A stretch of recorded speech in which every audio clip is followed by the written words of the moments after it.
देखिए, मोदी जी कोई परमानेंट बैठने वाले नहीं हैं उस गद्दी पर। जो लोग आया है, बैठा है, उसको एक दिन जाना है। और हम इतना ही कह सकते हैं कि मोदी जी को हराने के लिए एकजुट नहीं हुए हैं, बल्कि देश बचाने के लिए एकजुट हुए, संविधान को बचाने के लिए एकजुट हुए। और जब मोदी जी के मंत्री, केंद्र मंत्री कहते हैं कि हम संविधान बदलने आए हैं, अनंत हेगड़े, और आरएसएस के लोग कहते हैं कि हम आरक्षण को समाप्त करना चाहते हैं, और बीजेपी के लोग नागपुरिया कानून को लागू करना चाहते हैं, तो हम गॉडसे और गोवलकर के नीति को हम इस देश के संविधान में लागू नहीं होने देना चाहते। हम अंबेडकर और गांधी का देश देखना चाहते हैं।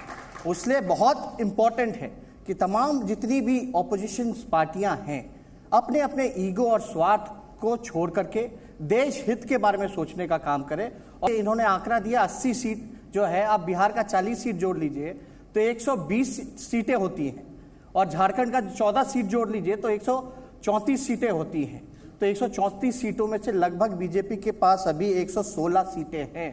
अगर झारखंड में जिस प्रकार से लोग गोलबंद हुए हैं और बिहार में जिस हिसाब से बीजेपी पटकनियां खा रही है हमारे चाचा के जाने के बाद भी, तो हमको नहीं लगता कि बीजेपी का जो अभी जो आंकड़ा है, कम से कम हम 116 मिनिमम आने जाएंगे 134 सीटों में, अगर हम 3 स्टेट में इस हिसाब से गोलबंद होकर के। तो ये तो अच्छी बात है कि 134 सीटों की जो तिजोरी है, उसके जो सबसे बड़े चाबी रखने वाले जो 2 लोग हैं वो इस वक्त हमारे साथ मंच पर हैं।